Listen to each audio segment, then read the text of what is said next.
Muchísimas gracias, don Martín. Muy buen día tengan todas las personas presentes. Más o menos, ¿cuánto es el tiempo para Carlos? 11:30, 11:40, no sé. Bien, cuando hablamos de teoría del delito, lo que primero me gusta llamar la atención es que no hay una sola teoría del delito. Hay múltiples teorías del delito, no solo por la evolución histórica que el tema ha tenido, sino en un mismo momento histórico el que nos ocupa, por ejemplo, por el posicionamiento de los diferentes autores sobre un tema en particular. De manera que yo les voy a exponer, digamos, la posición mayoritaria, si es que se puede denominar así, en torno al tema de la autoría y participación. No voy, por razones de tiempo, a profundizar ni en el desarrollo histórico, aunque sí voy a hacer algunas menciones al respecto, ni en posiciones minoritarias, que también voy a referir brevemente, pero no a profundizar. Cuando hablamos de la estructura del tipo complejo y del delito como una acción típica, antijurídica, culpable y punible, con todos los elementos que probablemente ya ustedes han venido repasando, se nos queda generalmente de lado dos importantes temas que es en los que se suele desbordar la interpretación del derecho penal.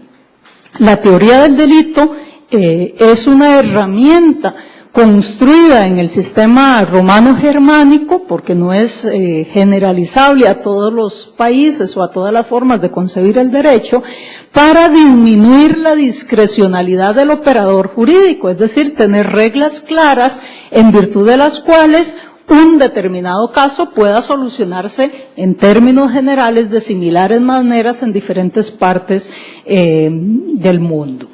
Y esa disminución de la discrecionalidad del operador jurídico, que es este instrumento de la teoría del delito, generalmente se nos desborda en dos temas, como les decía, el de autoría y participación, que voy a mencionar, y el tema concursal.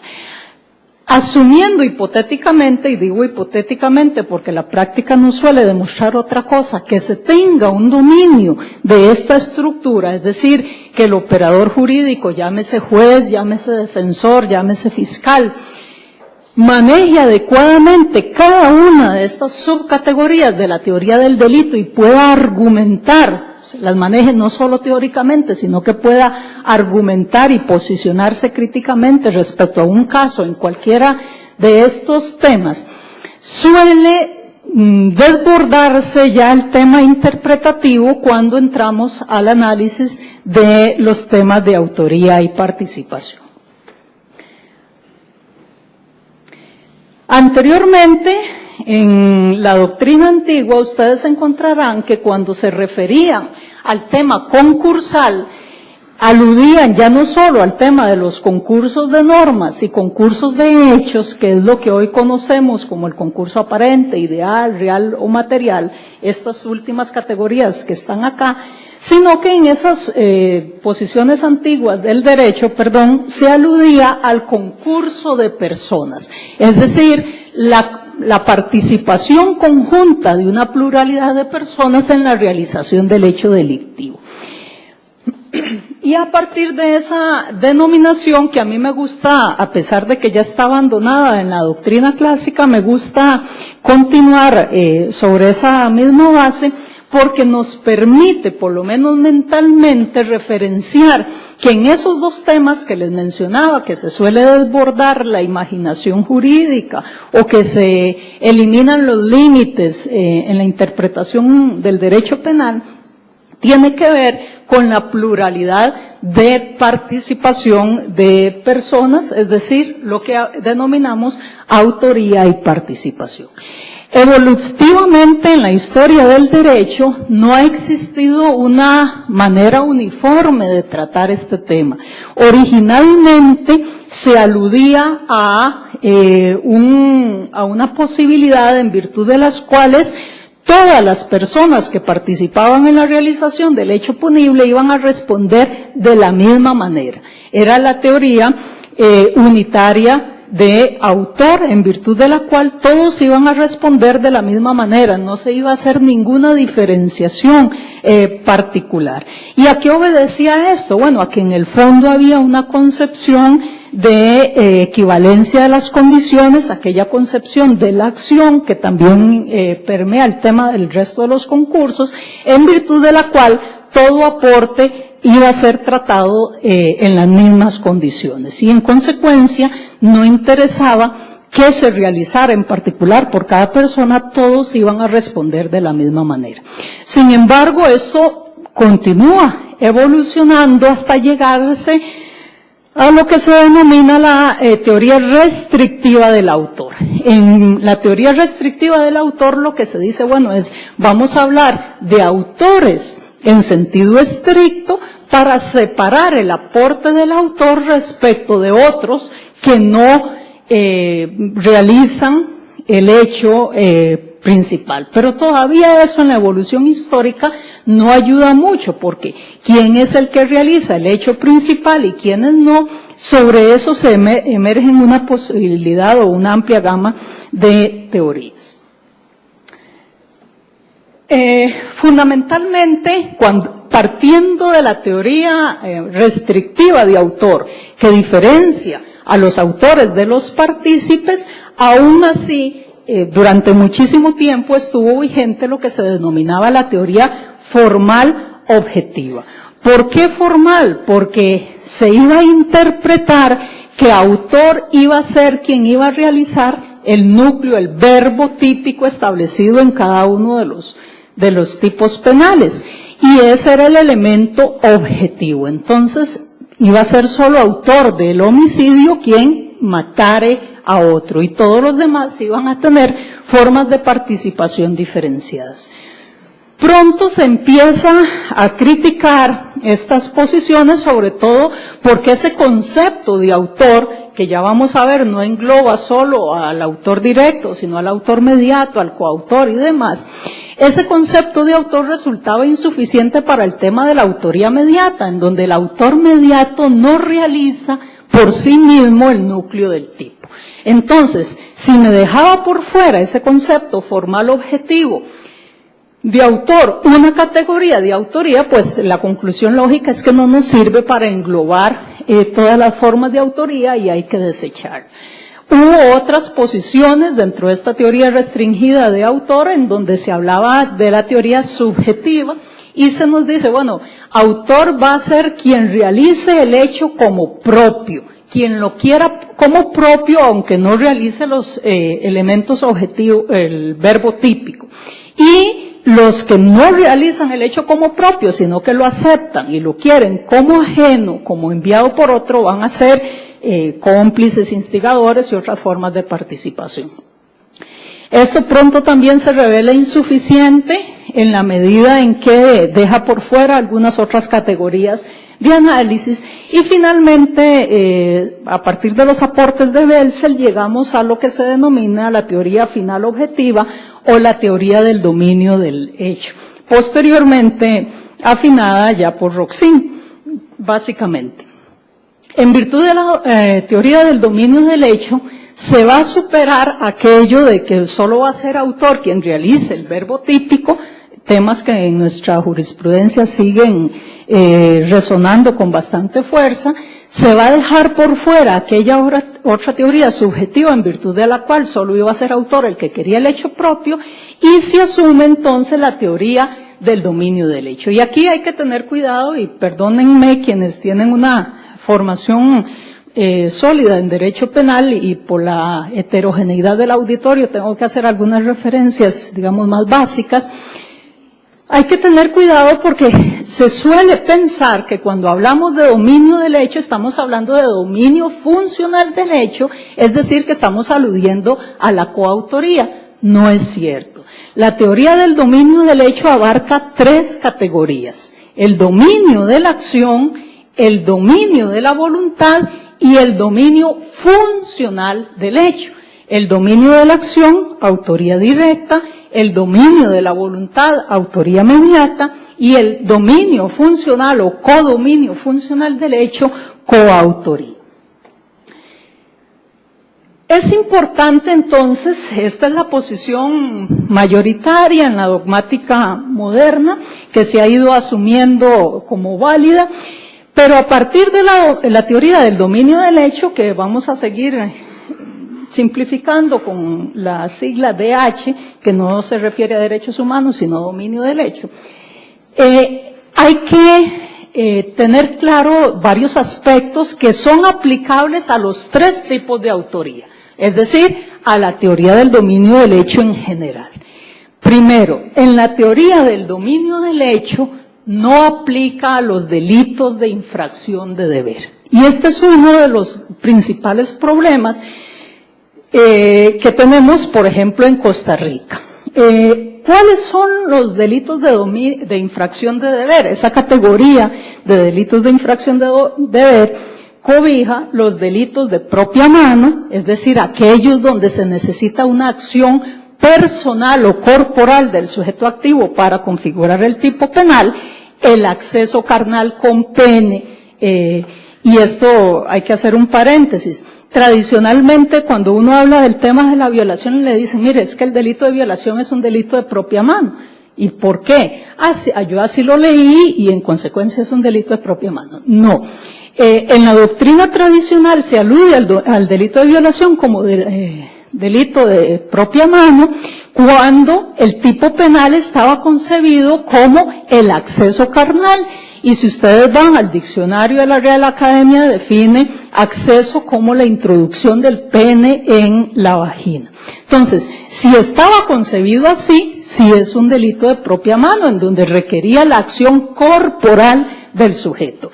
Pero en Costa Rica el tipo penal se cambió aproximadamente en 1999 para posibilitar que la violación se diera mediante la introducción de objetos en el cuerpo humano. Y la introducción de objetos la puede hacer cualquiera. En consecuencia, en esa modalidad de comisión, el delito de violación no es un delito de propia mano. Y la otra connotación que tienen los delitos de propia mano es que requieren una acción ya no corporal, como la que estamos diciendo, sino personalísima del sujeto. Es decir, en aquellos casos donde los efectos jurídicos del acto solo se le pueden imputar a una determinada persona y no a otros. El tema característico, la bigamia. Aunque yo quiera contraer matrimonio y lo haga por poder especialísimo, los efectos del poder dante cuando va a aceptar me recaen a mí. Y en consecuencia la bigamia es un delito de propia mano. ¿Qué otros son delitos de infracción de deber? Los delitos propios. Los delitos especiales propios, los delitos culposos y los delitos de comisión por omisión. Recordemos que los delitos especiales pueden ser impropios o impropios, y nada más para estar claros en el lenguaje que estamos utilizando. ¿Qué son delitos especiales? Son aquellos donde el tipo penal dice específicamente quién puede cometer el hecho. El funcionario público que, la madre de buena fama que, etcétera. El tipo penal describe solo quiénes pueden ser autores del delito. Los delitos pueden ser especiales propios cuando esa característica del sujeto es esencial para la configuración del tipo. Si el sujeto no tiene esa característica, el tipo no se da. Estos ejemplos de el funcionario público para el peculado. El delito especial es impropio cuando la característica del sujeto se tiene en cuenta para una agravante o atenuante, pero sin esa característica siempre habrá delito, solo que atenuado o agravado. El homicidio y la mujer de buena fama que para. Bueno, si la mujer no es de buena fama, siempre habrá homicidio, solo que agravado.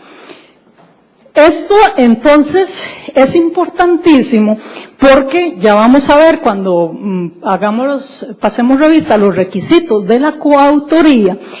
Uno de los requisitos esenciales, como en todas las formas de autoría, es que no se esté, un requisito negativo, es que no se esté ante delitos de infracción de deber. Y eso en Costa Rica, lamentablemente, por lo menos esas páginas de los textos se olvidaron, nosotros, yo les suelo comentar a los compañeros en las aulas que, para vergüenza del mundo, somos el único país en donde aplicamos la coautoría a delitos especiales propios, por ejemplo.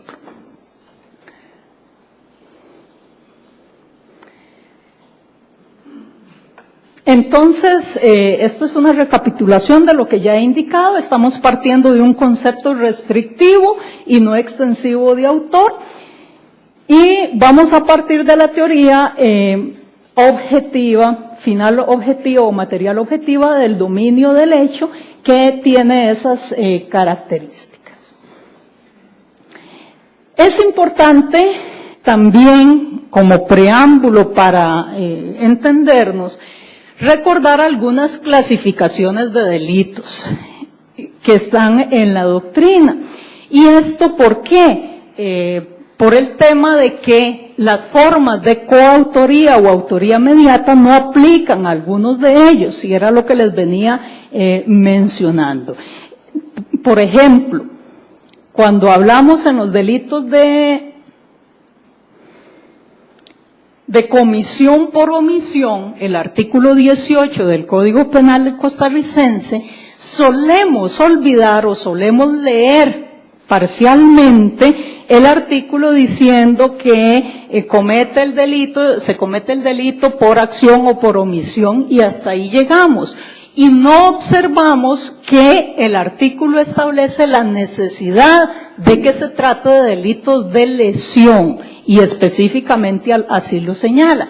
Es decir, no podría haber comisión por omisión en un delito de mera actividad, porque los delitos de mera actividad se contraponen a los de resultado o de lesión. También tenemos jurisprudencia que en un delito de difamación o delitos contra el honor aplicó en Costa Rica la comisión por omisión del director de un periódico, pero de acuerdo al artículo 18 solo aplica la comisión por omisión frente a delitos de resultado.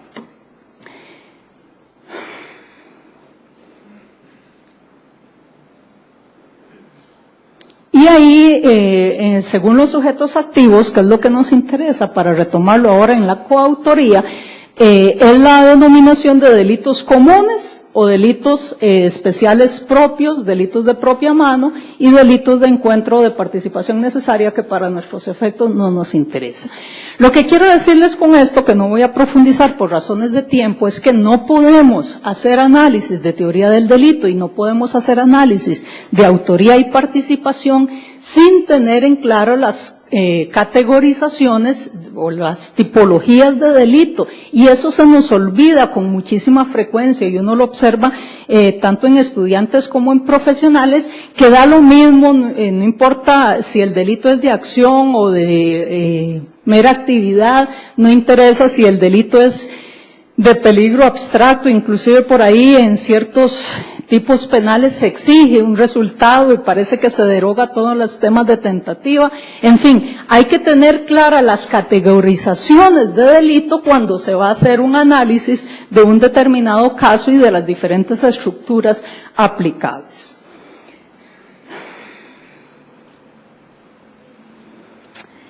Para entrar en propiamente el tema de la autoría, recordemos entonces, concepto restrictivo de autor, y el autor va a tener tres categorías: autor directo o autor inmediato, el que realiza el hecho por sí mismo; autor mediato, el que se vale de otra persona, no de una cosa ni de...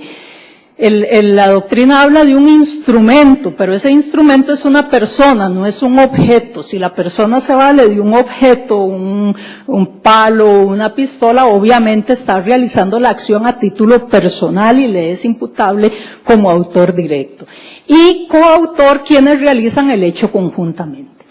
En el tema de la coautoría, Normalmente en Costa Rica, y es uno tal vez de las grandes falencias que uno encuentra en la jurisprudencia, se alude a que se requiere simplemente el acuerdo de voluntades y que basta que dos personas se pongan de acuerdo para que el hecho les sea imputable como coautores. Error. Lo que la dogmática establece es que se requieren, valga la redundancia, tres requisitos. Primero, un requisito objetivo, que haya una distribución de funciones. Y ojo aquí, que no se queda ahí el requisito. Una distribución de funciones sin la cual el hecho no se hubiera podido cometer. Y entonces nosotros tenemos que hacer mentalmente un ejercicio de supresión hipotética del aporte de un determinado sujeto para decir, si yo mentalmente quito el aporte de esta persona, el hecho se hubiera podido cometer. Si la respuesta es sí, esta persona no puede ser coautor. Si la respuesta es no, todo se hubiera caído, esta persona sí es coautor. Pero eso se nos olvida, simplemente, primero nos quedamos en un requisito subjetivo, el plan previo, olvidamos el requisito objetivo y cuando incorporamos el requisito objetivo, le cortamos esa partecita que forma parte de, por lo menos en dogmática tradicional, el contenido del requisito. Una distribución de funciones sin la cual el hecho no se hubiera podido realizar, un requisito subjetivo que es el plan previo, yo me pongo de acuerdo con otro para realizar el hecho y sobre esto no se necesita que ese plan previo sea estructurado, muy planificado, inclusive se ha dicho, puede ser por actos concludentes. Es decir, basta un cruce de miradas, algunos nos entendemos con cruces de miradas y a mí me han matado miles de veces con miradas.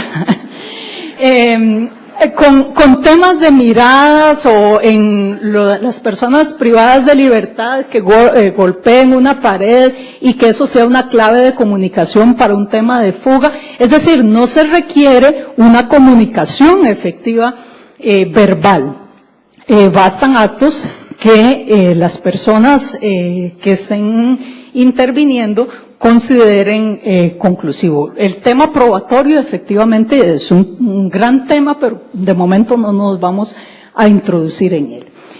Y un tema que tiene que ver con esto, con lo que les mencionaba anteriormente. Requisito objetivo, requisito subjetivo y requisito negativo.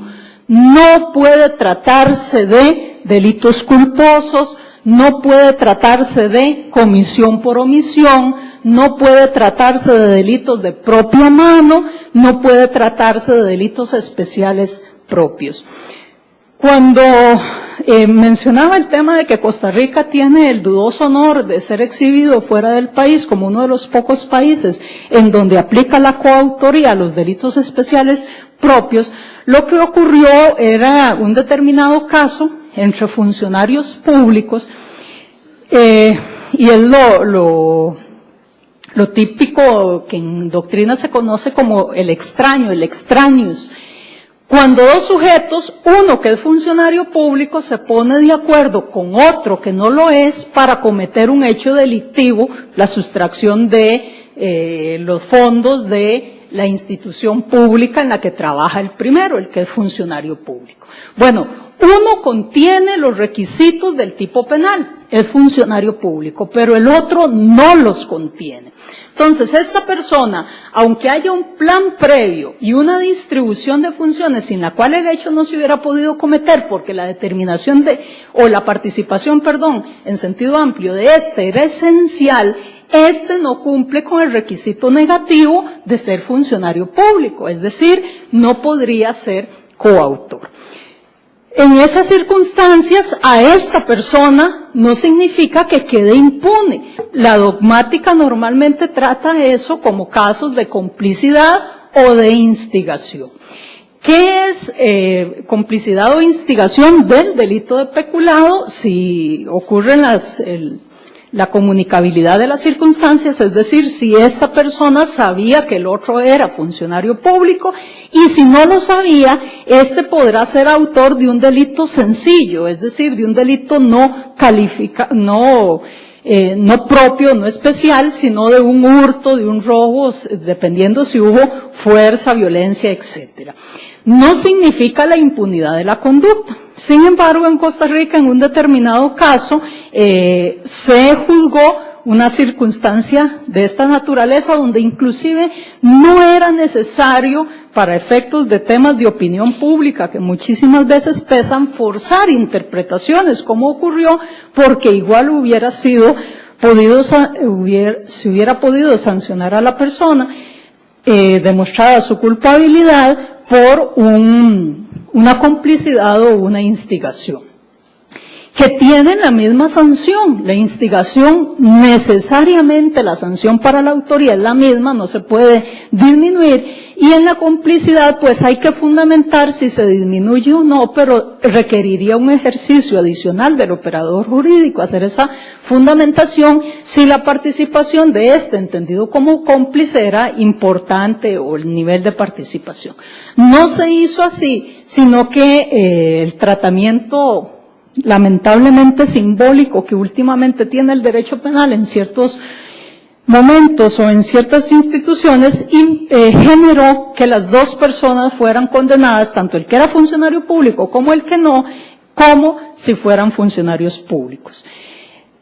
El hecho se llevó a la Sala Constitucional, eso hace más o menos en el año 1998, y se empieza a cuestionar la jurisprudencia de la Sala Constitucional diciendo, mire, se está violentando el principio de legalidad, porque solo puede ser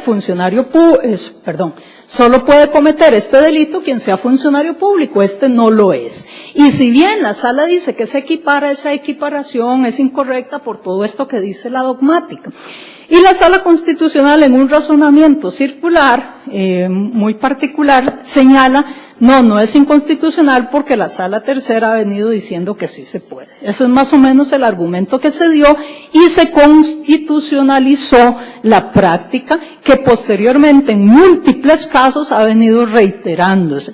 Y en algunos textos de dogmática pues se presenta a Costa Rica como ese caso particular en donde esas circunstancias se dan. Inclusive creo, no estoy segura, pero me pareció haberlo leído, que en la demanda que está planteada, que ya trasladó la Comisión Interamericana a la Corte Interamericana en el caso del Banco Anglo, se viene discutiendo también este mismo tema.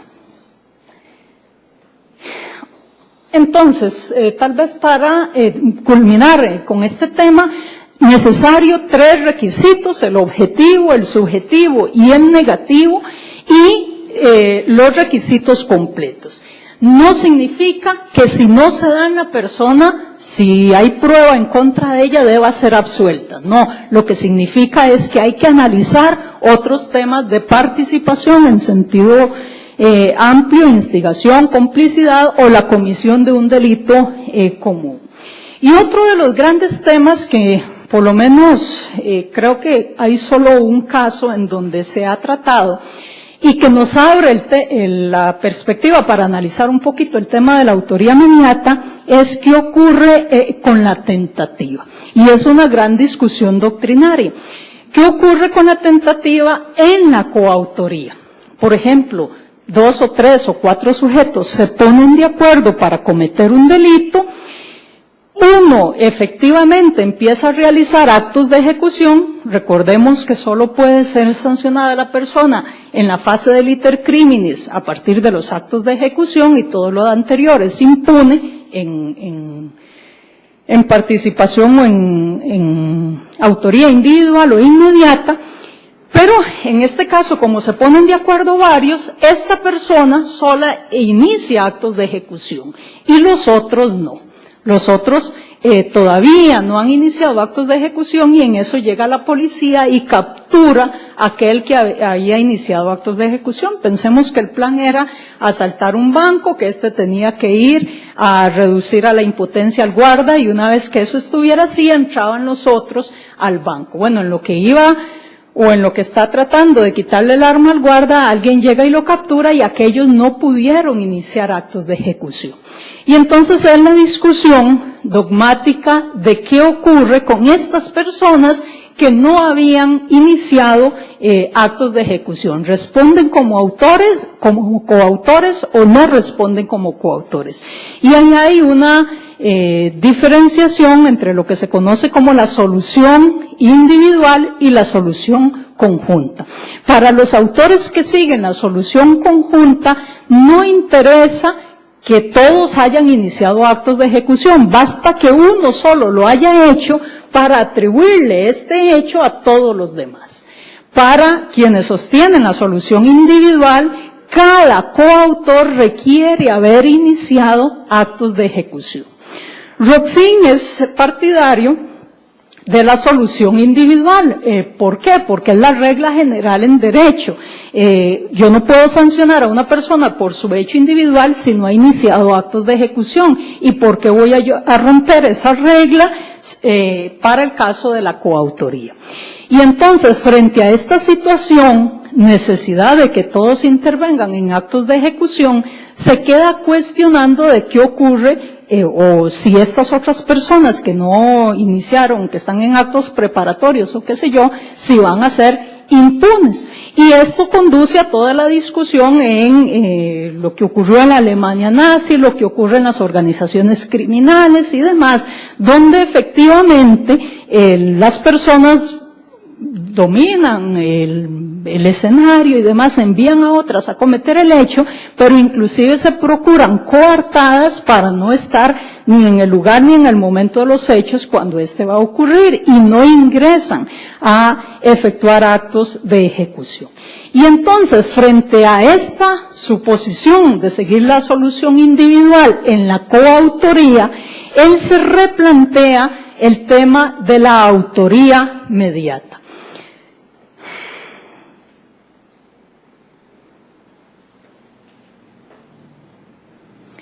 Y en la autoría mediata, recordemos que lo que se necesita, o que se define como la existencia de un déficit de imputación de parte de la persona que directamente comete la acción. En la praxis uno se encuentra, no sé por qué, alguna identificación en los operadores jurídicos de que hablan de que autoría mediata es igual a cuando el autor, el instrumento, carece de capacidad de culpabilidad. Y ese es un caso, pero no es el único, y se tiende a identificar solo respecto de ese caso.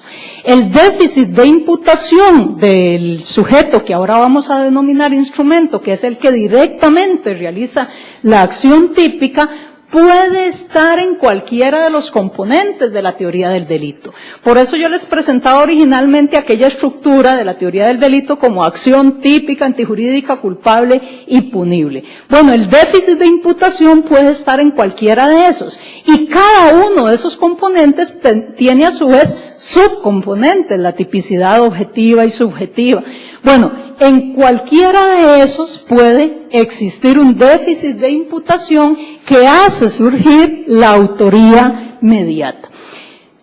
Hay momentos en que se alude y hay una gran discusión que introduce en Costa Rica don Francisco Castillo en su libro de Autoría y Participación, de si es posible pensar en un instrumento que actúe sin acción, es decir, sin acción en el sentido jurídico penal, y es la diferenciación que se establece cuando yo utilizo a una persona y le digo, mire, si usted no realiza tal hecho, yo voy a hacer tal otro. Por ejemplo, vaya usted y mate a A, porque si usted no va a matar a A, yo voy a divulgar que usted es, y le agregan lo que ustedes quieran. Y entonces esa persona, al verse presionada en esos términos, podría, y me faltaba un elemento. Y ese condicionamiento del sujeto o esa advertencia que yo le hago al sujeto, lo hago sabiendo que la persona es emocionalmente, perdónenme la expresión, quebradiza, que se asusta y que además tiene alguna propensión a las ideas suicidas. Y entonces, frente a esa amenaza, la persona se suicida. Y mi dolo o mi intención era efectivamente matar a ese sujeto que terminó suicidándose. Entonces, yo me lavé las manos, bueno, mire, él se mató solito, yo no hice absolutamente nada. Y esta persona que se mata, estaría cometiendo un hecho sin acción en sentido jurídico penal en la medida en que eso no está tipificado.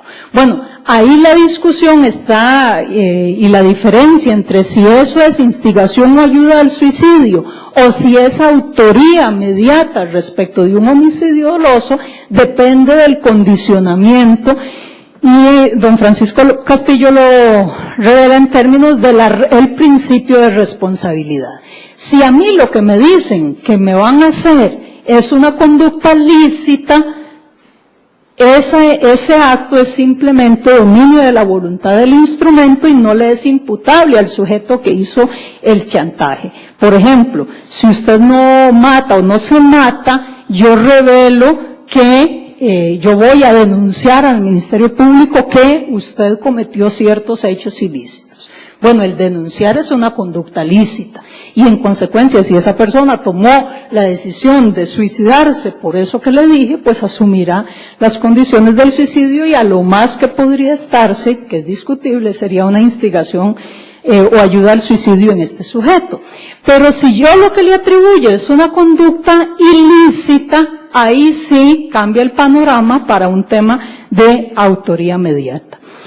Pero ese déficit de imputación también podría estar en que no haya tipicidad, ya sea objetiva, en el caso de las autolesiones, o la tipicidad subjetiva, cuando el instrumento está en error de tipo, o actúa de buena fe, el típico caso de la enfermera, que el médico la manda a ponerle lo que ella cree que es una inyección, cuando en realidad es un veneno para matar a la víctima.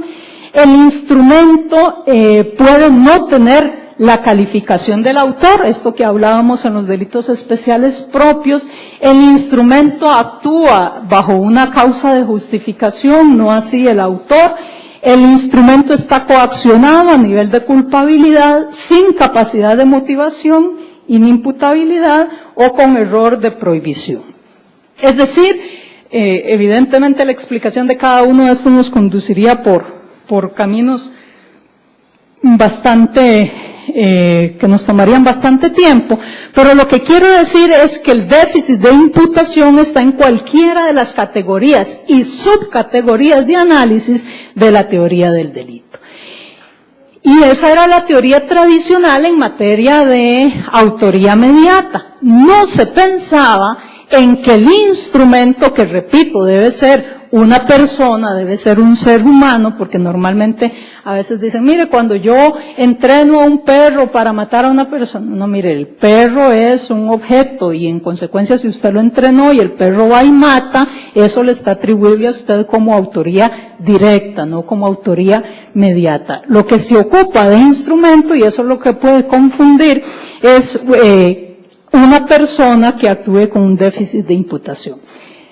No se cuestionaba en la autoría mediata qué ocurría si ese instrumento actuaba sin ningún déficit de imputación. Es decir, cometía una acción típica, objetiva y subjetivamente, culpable desde la perspectiva material y formal antijurídica desde la perspectiva formal y material y culpable.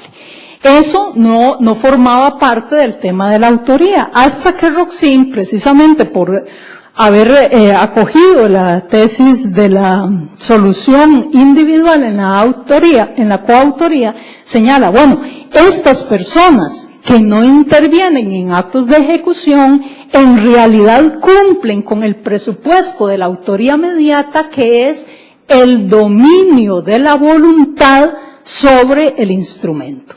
Pueda que el instrumento, en este caso excepcional, sea un instrumento punible y que haya que sancionarlo, a diferencia de todos los otros casos en donde probablemente saldrá absuelto con una pena disminuida. Pero en este caso habría que sancionar al instrumento, pero quien dominó la voluntad responde al presupuesto de la autoría mediata. Y ahí es donde surge la teoría de la autoría mediata mediante aparatos organizados de poder, o lo que ustedes encontrarán en dogmática como el autor detrás del autor, que es un supuesto de autoría mediata en donde responde tanto el instrumento como el hombre de atrás, aunque también puede ser la mujer de atrás, que es la persona que está detrás del sujeto activo. Y es lo que se utiliza fundamentalmente en todo el tema de las organizaciones criminales.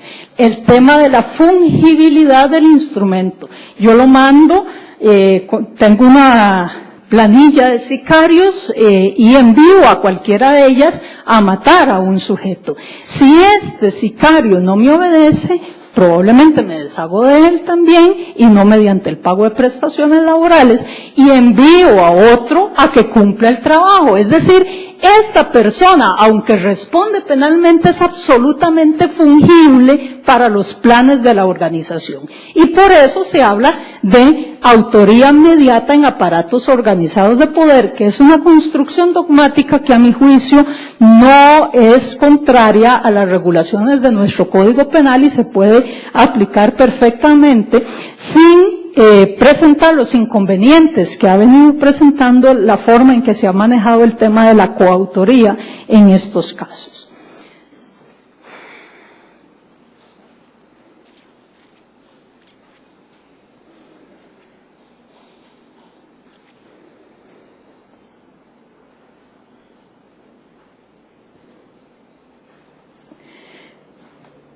Bueno, autoría mediata, coautoría, la autoría directa o inmediata, pues todos la conocemos, es efectivamente quien realiza por sí mismo el tipo penal. Por supuesto que no es tan fácil decir quién es quien realiza por sí mismo el tipo penal y diferenciarlo de los aportes que pueden realizar otros que van a responder como cómplices o instigadores. Y ahí, cuando hablamos de instigación o complicidad, estamos hablando de participación en sentido estricto. Porque recordemos que la participación en sentido amplio o el concurso de personas es, en sentido amplio, involucra a todos los que intervienen en un delito. Pero en sentido estricto, participación solo se va a referir en Costa Rica a los instigadores o cómplices. En el Código Penal de Astúa y en el Código Penal de 1941, me parece, en Costa Rica se tenía como partícipes en sentido estricto a los encubridores. Los encubridores son aquellos que no intervienen hasta la fase de ejecución, sino en los actos de agotamiento del delito y que le ayudan al autor en algo, pero una vez que el delito se ha consumado. Yo le ayudo a esconder el carro robado, pero es más, ni sabía que se lo iba a robar, llegó a mi casa y, te robaste ese carro, está bonito, mételo en mi cochera. No sabía de lo anterior, porque si sé, pues ahí entran las consideraciones de si había plan previo, distribución de funciones, etcétera, propias de la coautoría. Sin plan previo, sin previa participación, eso antes, en esos códigos penales, se trataba como si fueran temas de participación cuando en realidad no lo eran. Y por eso pasaron a ser donde debían estar regulados, que es en la parte especial, delitos como comunes y corrientes.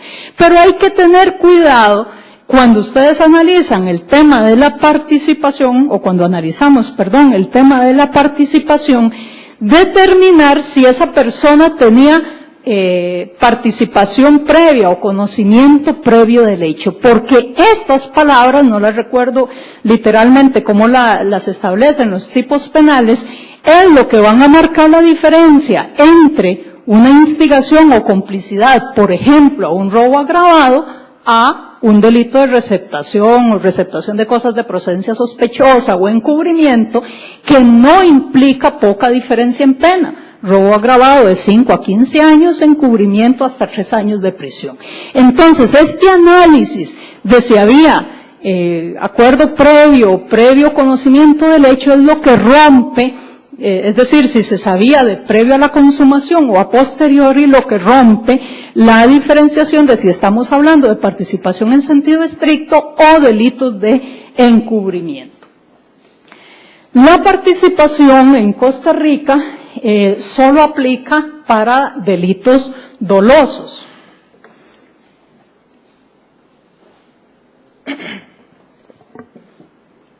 Y digo que en Costa Rica porque las categorías dogmáticas se construyen en términos generales, como grandes sombrillas que deberían cobijar a todas las categorías del delito, y en consecuencia servir para explicar cualquier conducta.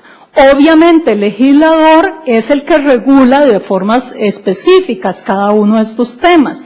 En dogmática se acepta en algunos casos que pueden haber figuras culposas, pero en Costa Rica en los artículos 44 y nunca citen con mala memoria un artículo porque les pasa lo que a mí me yerra. Los artículos que regulan el tema de la instigación y de la complicidad hablan de inclusive una figura dolosa y un tipo de dolo en particular, que eso ya lo vamos a mencionar, a quienes intencionalmente, creo que es lo que la expresión que se señala. Y el tema de la comunicabilidad de las circunstancias. La comunicabilidad de las circunstancias, si mi memoria no me es infiel, está por ahí del artículo 49 del Código Penal. ¿Qué significa? Y eso fue lo que generó el error de la Sala Tercera primero y luego de la Sala Constitucional. Cuando la Sala Tercera señala que aquel extraño iba a responder como coautor, aunque no tuviera la condición de funcionario público, el pronunciamiento se sustenta en la aplicación de la teoría de la comunicabilidad de las circunstancias. El artículo dice algo así como aquel quien, conociendo las características del sujeto activo, prestare su participación. ¿Alguien tendrá el Código Penal que me ayude para no... me lo lee, por favor? 49, creo. Las calidades personales constitutivas de la infracción son imputables también a los partícipes que no las poseen. Ok, muchas gracias. Ahí. Las calidades personales constitutivas de la infracción son imputables a los partícipes que no las posean. Y entonces dice la Sala, bueno, el tema de funcionario público es una calidad personal constitutiva de la infracción. Y entonces es imputable a los partícipes. ¿Cuál es el error? Que el artículo señala partícipes. Y partícipes en la dogmática moderna y el principio de legalidad e interpretación restrictiva solo se refiere a partícipes en sentido estricto. ¿Qué quiere decir? Cómplices e instigadores. Entonces, las calidades personales constitutivas de la infracción, la del homicidio del hermano, será imputable al partícipe que no la posea. Yo le ayudé a matar a su hermano siempre que el partícipe la conozca. Pero eso significa que el partícipe va a ser sancionado como partícipe del delito calificado, pero no le cambia su condición de partícipe a ser coautor. ¿Me explico? Si yo ayudo a mi hermano a matar a mi padre, por ejemplo, no, ahí no funciona. Si yo ayudo a un tercero a matar a su esposa, por ejemplo, la esposa es esposa del tercero, no es esposa mía. Pero yo sabía que ellos dos eran esposos, en consecuencia, el que la mató comete el delito de homicidio calificado, no homicidio simple, y si yo sabía que eran esposos y ayudé a que la matara, yo respondo como cómplice, o si determiné su voluntad como instigadora, del delito de homicidio calificado. Porque esas calidades personales se me imputan a mí como partícipe. Pero eso no me hace a mí coautora del homicidio. Ustedes dirán que es una discusión árida y abstracta, y puede resultarlo en algunos casos porque en última instancia la complicidad mía se sanciona igual que la autoría de aquel, salvo la diferencia de que en el caso de la complicidad el juez debe fundamentar si disminuye la pena o no, pero puede no disminuirla. Pero en otros casos, pues no es tan determinante. Entonces la sala interpretó partícipes en sentido amplio, trastocando el tema de la interpretación restrictiva y el principio de legalidad en materia penal. Y eso convirtió a coautores a partícipes en coautores. Esa es la comunicabilidad de las circunstancias. En el caso del principio de accesoriedad, que se nos olvida con bastante frecuencia en Costa Rica, ¿qué significa? Y nuevamente tenemos que volver a aquella estructura de delito como una acción típica, antijurídica y culpable. Si tenemos presente esa estructura y la dominamos, hay diferentes teorías. Yo les indiqué al principio que en derecho penal no hay una teoría del delito. Hay diferentes teorías sobre cuándo deben responder los cómplices o instigadores. Para una teoría, los cómplices o instigadores responden cuando el sujeto activo, el autor del hecho, comete un hecho típico. No importa si estaba justificado, no importa si tiene un déficit de imputación a nivel de culpabilidad, si actuó con error de prohibición. Nos basta que haya cometido un hecho típico, que objetivamente matara, que subjetivamente quisiera dar muerte y efectivamente lo hiciera. Y entonces, si esta otra persona le ayudó al autor a matar, complicidad, o si determinó su voluntad para que lo hiciera, instigación, esta persona va a responder. Un sector de la doctrina piensa así, eso es lo que se conoce como accesoriedad mínima. Otro sector de la doctrina dice, no, miren, no puede ser posible, esta es una solución ilógica. ¿Por qué? Porque si la persona mató bajo una causa de justificación en legítima defensa, resulta que la persona autora resulta impune o no resulta sancionada, impune no es una palabra correcta aquí, no resulta sancionada porque actuó justificadamente, actuó apegada al derecho, pero sí resultaría sancionado el cómplice o el instigador, y entonces sería una solución injusta. Entonces, la teoría de la accesoriedad mínima no es procedente y vienen todas las críticas, y entonces se asume o se parte que esta es la posición doctrinaria prácticamente unánime, y digo prácticamente porque en la mayoría de los ordenamientos se asume la teoría de la accesoriedad limitada. ¿Qué nos dice en resumen la accesoriedad limitada? Que para yo Estado, sancionar a un instigador o a un cómplice, el autor debe haber cometido un hecho típico, tanto desde la perspectiva objetiva como subjetiva, y antijurídico, tanto desde la perspectiva de la antijuridicidad material tan olvidada en nuestro medio, como desde la perspectiva de la antijuridicidad formal o la inexistencia de causas de justificación. Y si se dio el injusto penal, que esa es la denominación, entonces responde tanto el autor como el instigador o el cómplice. Hay otros autores, y eso es lo que se conoce como el principio de accesoriedad limitada. Otros autores dicen, no, miren, eso no está bien. En realidad, deberíamos seguir la tesis de que solo si sancionamos al autor, efectivamente, vamos a poder sancionar a los partícipes. Es decir, si el autor comete un hecho típico, antijurídico y culpable, solo en esas condiciones vamos a poder sancionar a instigadores y cómplices, porque no puede ser posible que unos resulten absueltos y otros condenados por el mismo hecho. La crítica a eso es que, el tema de la culpabilidad, como bien lo decía don Manuel hace un instante, es un tema subjetivo importantísimo para analizar todo el bagaje subjetivo del autor, y en consecuencia lo subjetivo no le es atribuible a todos los intervinientes en un hecho. Pero quienes sostienen esa tesis parten de la accesoriedad máxima. Y hay otros autores también que señalan, miren, no basta que el hecho sea típico, antijurídico y culpable, se necesita que sea punible, hiperaccesoriedad. ¿Y esto por qué? Ustedes dirán, pero casi todos los hechos típicos antijurídicos y culpables son punibles, casi todos, pero en algunos ordenamientos hay excepciones, las excusas legales absolutorias, etcétera, donde a pesar de darse el hecho no se impone una pena porque el fin de la pena se ha logrado, y algunos ordenamientos prevén algunos tipos penales. En Costa Rica tenemos uno de ellos, siempre lo confundo, así que no recuerdo si era el del libramiento de cheques sin fondos o de la apropiación o retención indebida.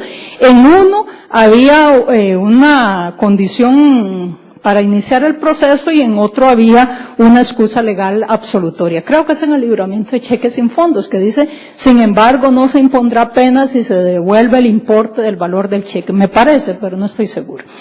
Bueno, el legislador puede establecer causales para no imponer pena a pesar de que existe un delito. Entonces estos autores dicen, para yo poder sancionar al instigador o al cómplice, necesito, para tratarlos a todos por igual, que el autor también sea sujeto de pena.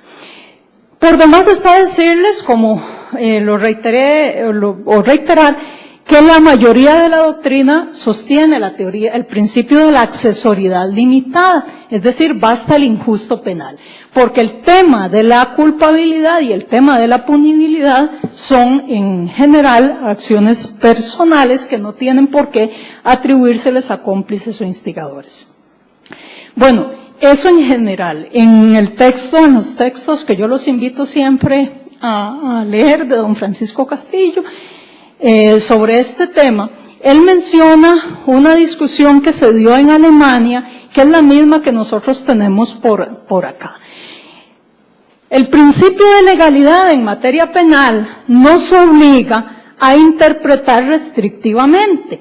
¿Por qué? Porque solo el Estado puede crear conductas punibles y solo el Estado, a través de sus órganos, la Asamblea Legislativa y siguiendo un procedimiento establecido, puede crear sanciones. No lo podemos crear los funcionarios vía interpretación. Además de la legalidad, se violaría la seguridad jurídica.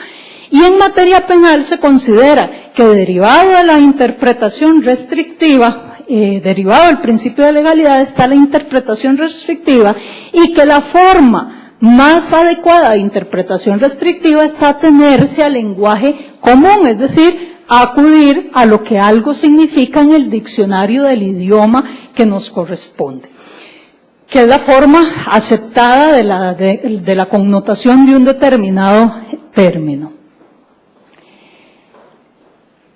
Lamentablemente, hemos empezado a ver que algunos pronunciamientos de los tribunales de justicia penal, en donde dicen que para determinar si algo es delito hay que estarse al espíritu del legislador. Como si yo pudiera hacer un ejercicio, primero, son 57 legisladores, y probablemente el espíritu de don Justo Orozco sea muy diferente al de don Otón Solís, y entonces habría que buscar un mecanismo para conciliar eso.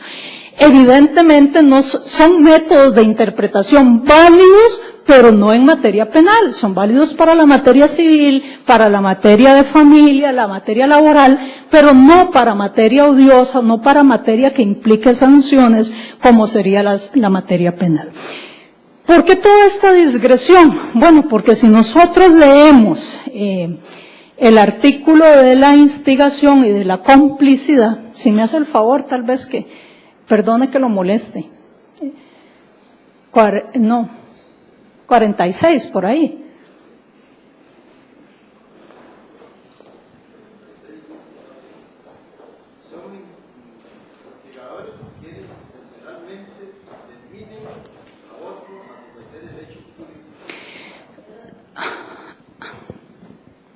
Son instigadores quienes intencionalmente determinen a otro a cometer el hecho punible.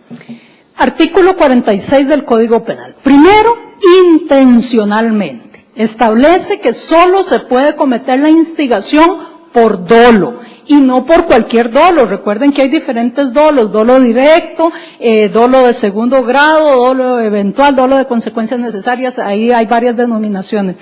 Solo se puede ser por dolo directo, no puede ser culposo. Entonces aquel borrachillo del pueblo que está en la cantina y dice, yo mataría a todos los políticos, si alguien se come el cuento y va a matar a todos los políticos, pues el borrachillo no responde por instigación culposa. Solo puede ser intencionalmente, en primer lugar. Pero dice, son instigadores quienes intencionalmente determinen a otro a cometer el hecho punible. Hecho punible. Y lo mismo dice respecto de la complicidad. ¿Y qué es hecho punible? Una conducta típica, antijurídica, culpable y punible. La misma calificación de punible lo determina. Entonces, con esta misma descripción en Alemania, en el Código Penal, y eso lo narra don Francisco Castillo, el Tribunal Constitucional determinó la inconstitucionalidad de alguna jurisprudencia que en vez de hecho punible venía interpretando que se trataba de injusto penal, porque era una interpretación en contra del principio de legalidad y en contra del imputado. En vez de necesitar un hecho típico antijurídico, culpable y punible, bastaba que fuera un hecho típico y antijurídico. Es decir, hacía una interpretación amplia para imponer sanciones. Y eso obligó a las autoridades de Alemania a modificar el Código Penal para establecer injusto penal. Si ustedes leen el proyecto de Código Penal que durante 20 años estuvo en la corriente legislativa, se van a percatar que en efecto en ese proyecto, que no ha prosperado probablemente porque tiene una visión más humanista y incorpora penas alternativas y una serie de institutos que van contra ese espíritu bastante autoritario e intolerante que estamos manifestando los costarricenses últimamente. Ahí se dice específicamente o se define la forma de participación como determinar la voluntad o ayudar a otro en la realización de un injusto penal, que es lo correcto desde la perspectiva teórica, es la posición teórica aceptada, que responde al principio de accesoriedad limitada, pero que lamentablemente no es lo que tenemos en nuestro Código Penal en la actualidad.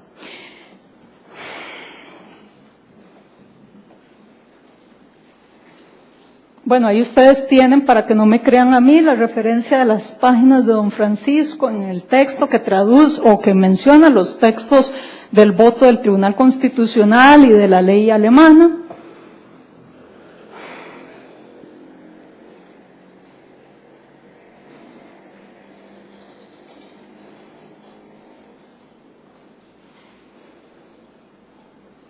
Y algún día con más tiempito les puedo explicar estas ecuaciones matemáticas o geométricas que me gusta hacerle a los estudiantes en realidad es para impresionarlos, porque lo único que significa en materia de participación, lo azul es lo que se puede hacer de acuerdo a lo que hay en Costa Rica, es que la participación en Costa Rica solo puede ser una participación dolosa a un hecho doloso.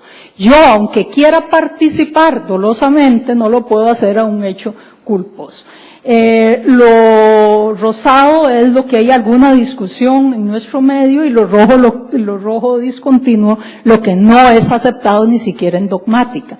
Pero bueno, y eso cuando se analizan otros institutos, de la comisión por omisión y de la tentativa, en que a veces se nos desborda el tema de la imaginación. Ya según mis cálculos estamos sobre tiempo, entonces no sé qué me queda que quisiera mencionar. Podemos continuar unos minutos más.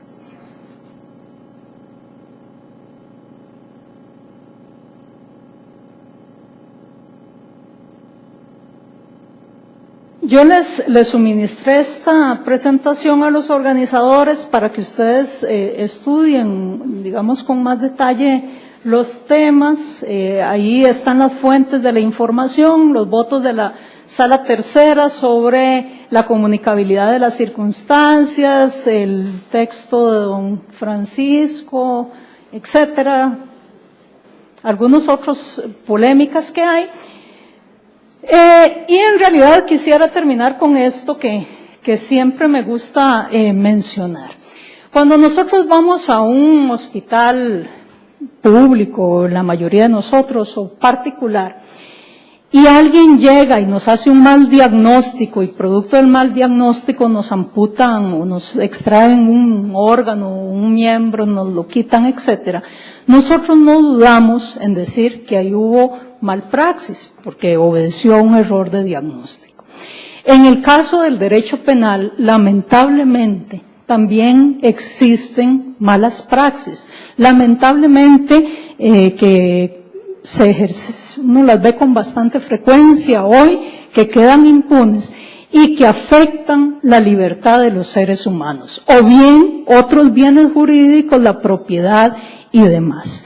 Cuando nosotros trabajamos con personas, sea en forma directa, sea en forma mediatizada a través de expedientes y demás, pero cuando trabajamos con los bienes jurídicos o de nuestras manos, sea como defensores, sea como fiscales, sea como jueces, de nosotros depende la afectación de un bien jurídico, debemos prepararnos constantemente para tratar de hacer nuestro trabajo de la mejor manera posible. Al culpable que cometió un delito y que violó el bien jurídico de una persona, hay que castigarlo, pero hay que castigarlo bien. Y al inocente o al que no se le demostró la comisión de un hecho punible, hay que tener también la capacidad de tomar las decisiones conforme a lo que existe en nuestro derecho vigente. Porque somos jueces de derecho, no somos jueces de conciencia. Somos defensores y fiscales en un Estado de Derecho en donde no se sigue un sistema de juzgamiento de conciencia. Y entonces nuestras decisiones deben estar fundamentadas en el derecho vigente. Si no nos gusta el derecho vigente, si lo consideramos incorrecto o que hay que cambiarlo, demos las luchas donde corresponden, pero no es a través de decisiones judiciales que se debe cambiar. Entonces, mi excitativa para todos nosotros, que la primera llamada en eso siempre soy yo, en que estudiemos constantemente. La dogmática evoluciona muchísimo, constantemente, todos los días. Nuestra experiencia en los diferentes puestos cambia y nuestra visión del mundo cambia conforme pasa el tiempo y en consecuencia no nos podemos sentar en los laureles de que si ya yo salí graduado, ya yo puedo ejercer en derecho penal y en consecuencia nunca más volví a estudiar. Leamos los códigos una vez al año, todos los códigos, no importa que estudiamos derecho penal, necesitamos aplicar derecho civil, derecho de familia, necesitamos aplicar derecho laboral en derecho penal. Leamos los instrumentos internacionales, leamos la Constitución y estudiemos dogmática penal de los autores, porque eso es precisamente lo que puede cambiar o generar la diferencia entre una buena y mala decisión. Decía Bacigalupo que nadie le da un arma a alguien que no la sabe utilizar. A mí me dan una AK-47 y hago una matazón en 2 momentos. Bueno, no se debe dar un arma a quienes no estemos capacitados o cuando no se esté capacitado para utilizarla. El derecho penal es un arma. El derecho penal puede destruir la vida de imputados, la vida de víctimas, la vida de familias, y en consecuencia es nuestra obligación capacitarnos para usar esa arma. Muchas gracias.